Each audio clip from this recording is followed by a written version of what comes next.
The Alchemist by Paulo Coelho is a fable about an Andalusian shepherd and his dream.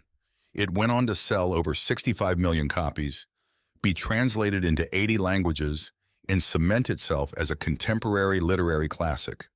What is it about this simple tale that has captured so many hearts? Perhaps it's the inspiring message about ignoring the superficial markers of success that society imposes, to instead uncover and achieve your deepest held desires.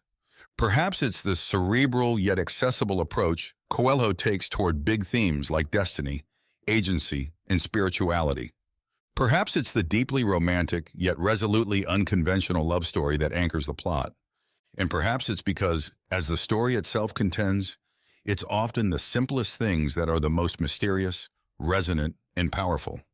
This bite uncovers the hidden meanings and rich symbols deployed in The Alchemist, and allows you to judge for yourself the source of its enduring appeal.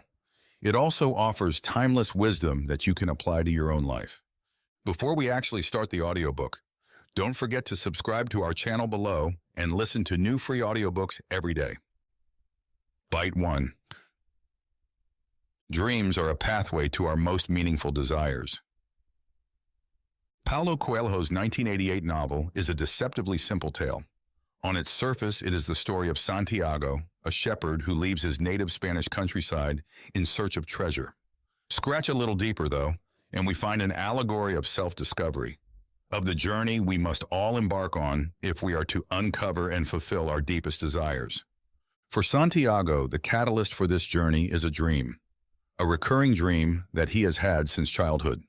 It's apt that a dream sets the alchemist's plot in motion. The novel plays with a host of recurring motifs, including omens, fate, and alchemy.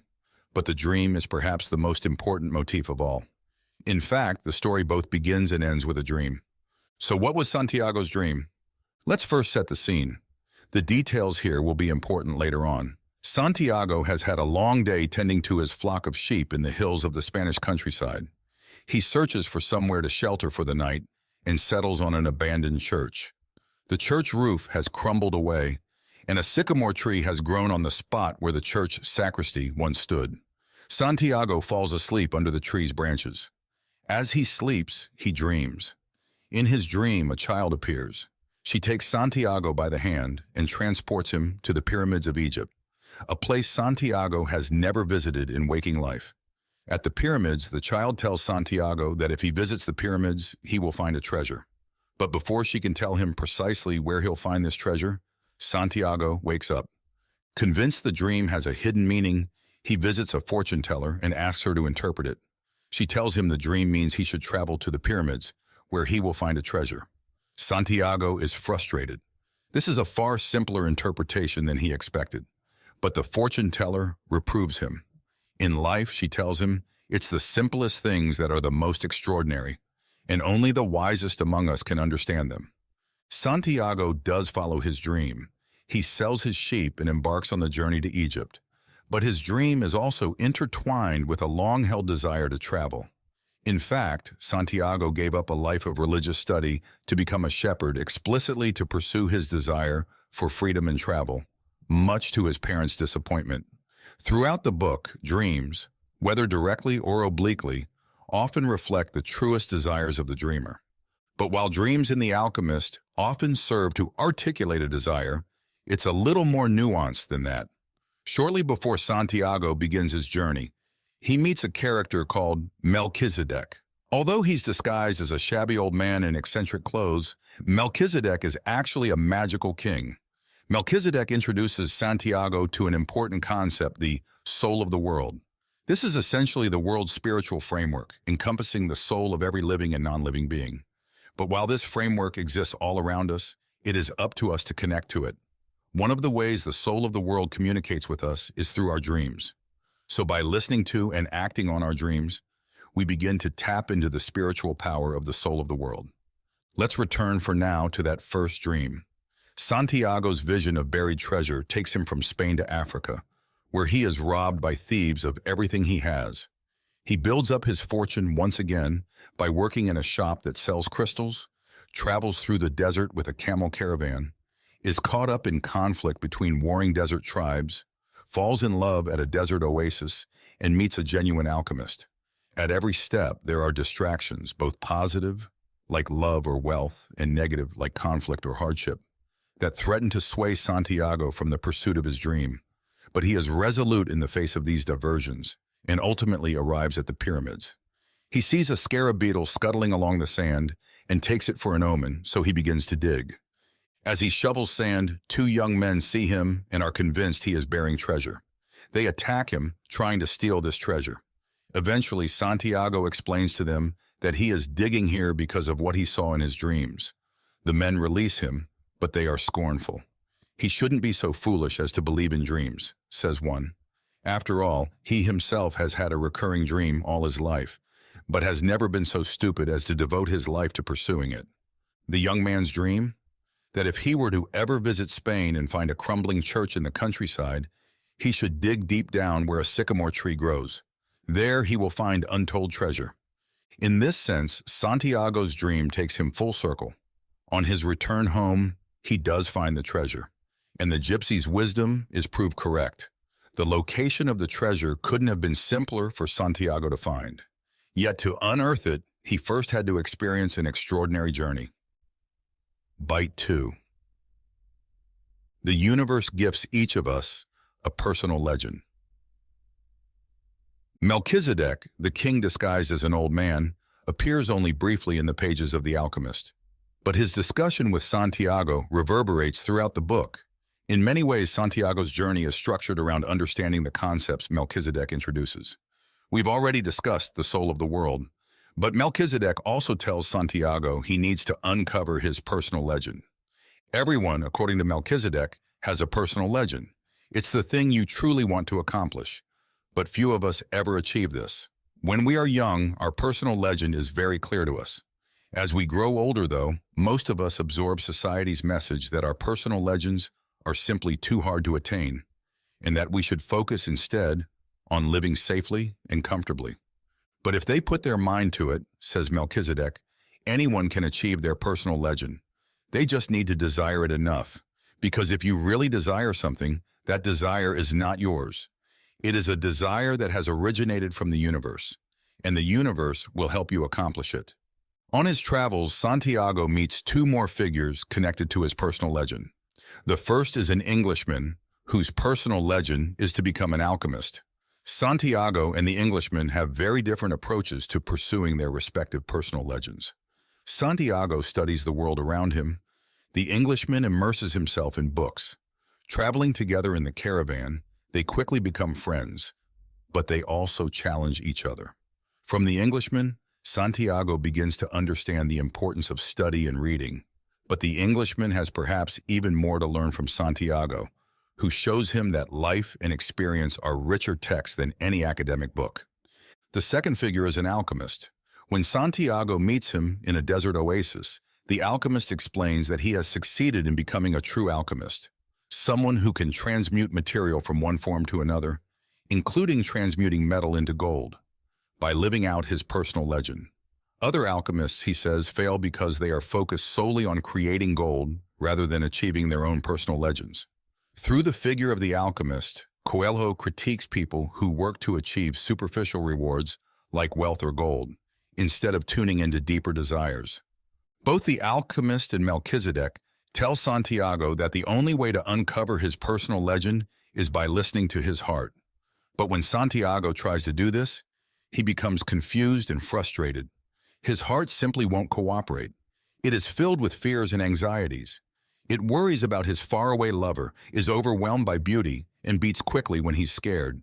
The alchemist reassures him. "This is a good sign," he says. Santiago's heart is alive and experiencing things. He should keep listening to it. What about when his heart explicitly tells him to stop pursuing his personal legend? Santiago asks. When it tells him he is endangering the wealth he has accumulated and his romantic relationship by chasing a dream. When his heart dissuades him from his quest, says the alchemist, Santiago must talk back to his heart and reassure it. Ignoring his heart is not an option. Once he has learned to listen to it, he will never be able to stop. So while he receives his heart's wisdom, Santiago must also counsel his heart when it falters. When at last Santiago tells his heart to stay true and not fear suffering, his heart finally starts to share the wisdom of the soul of the world with him. Bite 3. Love does not equate to possession. The Alchemist is a story rich with meanings and ideas, and it offers different interpretations to different people. For many, though, it is a love story at heart. One of the novel's most compelling narrative threads is the story of Santiago and Fatima. Santiago meets Fatima at a desert oasis, where the caravan he is traveling with has stopped to avoid getting caught in a brewing conflict between warring desert tribes. He first encounters her at a well. She has come to fill her water jar. Santiago waits by the well every day, just to have the chance to talk with her. In these brief conversations, they share their hopes and dreams, and soon they are engaged to be married. Through Fatima, Coelho introduces questions around love and possession. Can you truly possess something you love? And if you don't truly love something, can you ever really possess it? Every stage of Santiago's journey compels him to part with things that he holds dear, in one way or another: his flock of sheep when he leaves Spain, his accumulated fortune when he is robbed on his arrival in Tangiers, and eventually the gold given to him by the alchemist at the pyramids. But the hardest thing to part with is Fatima. Santiago wonders if he should really be pursuing his personal legend if it means leaving her behind. Isn't she part of his personal legend now too? Fatima sees things differently. Fatima tells Santiago to continue on his journey to the pyramids. She has always dreamed that the desert will bring her a great gift, and she sees that gift as Santiago. She has become part of his personal legend, she tells him, and if that is meant to be, she will still be here when he returns. She is a woman of the desert and knows that men must leave in order to return. She also knows if they don't return, their soul has simply moved elsewhere, into an animal or a sand dune or some other element of the soul of the world. The alchemist reinforces Fatima's perspective. If Santiago stays in the oasis, he says, it is because he does not trust in his love for Fatima, because he does not trust himself to return if he leaves. Leaving Fatima and then returning to her is the purest way that Santiago can express his love for her. Love in the broader sense also plays a large role in the story. Coelho is interested in the love that is embodied in the universe. The scene where Santiago must prove to suspicious tribesmen that he is indeed an alchemist is a striking embodiment of this. The alchemist tells them that, in 3 days' time, the boy will prove he is a true alchemist by transforming himself into the wind. Santiago has no idea how he will manage this, but he has learned to speak the language of the universe. He asks the desert to transform him into the wind.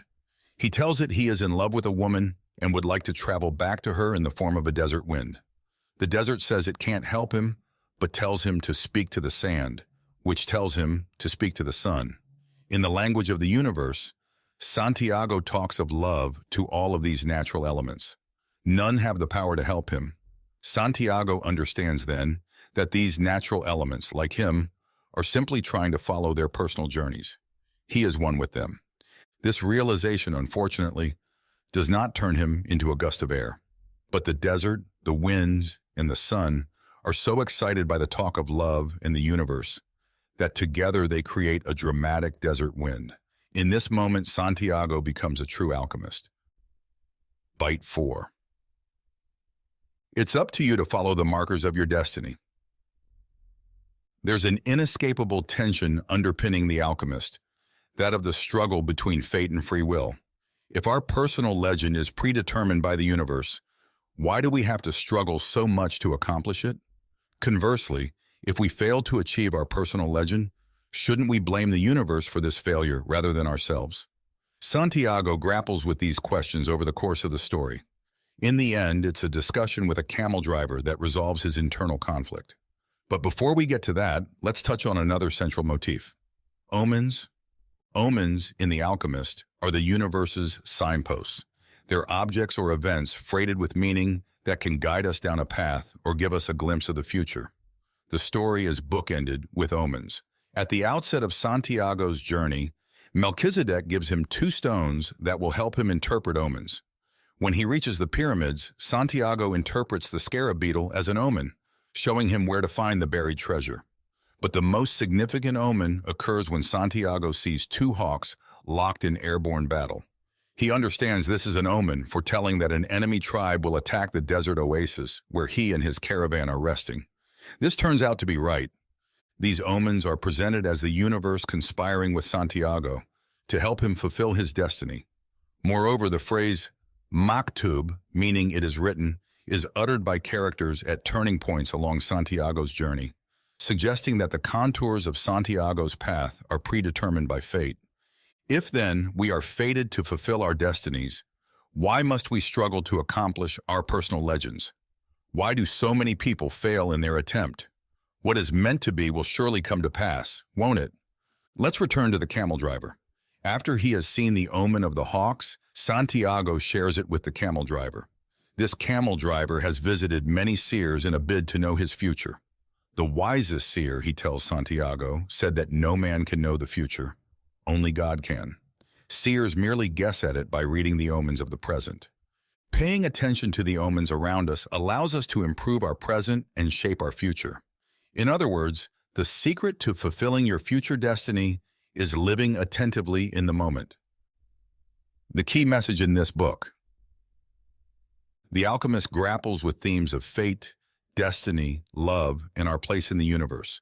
Its overarching message is that when we accept we are one with the universe, we can achieve extraordinary feats and realize our deepest desires.